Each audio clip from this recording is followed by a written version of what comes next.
Today, I'll show you how to import your video and create smooth slow motion using time remapping. By the end of this walkthrough, you'll know exactly how to slow down specific parts of a clip and keep everything looking natural and professional.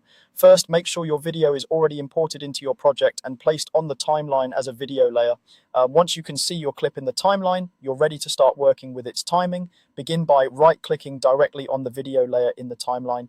From the menu that appears, hover over the time option, then choose Enable Time Remapping. This tells the software that you want to take manual control over the speed of your clip.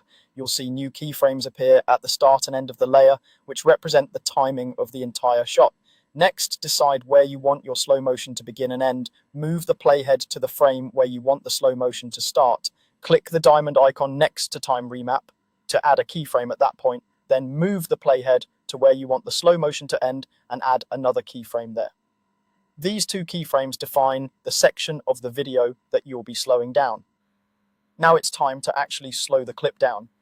To do that, you'll stretch the keyframes farther apart in the timeline. Click and drag the second keyframe to the right. The more you drag it out, the slower that section of video will play, because you're asking the same amount of visual action to play over a longer duration. Take your time here and make small adjustments so you don't overdo it. Extremely slow speeds can look choppy depending on your original frame rate.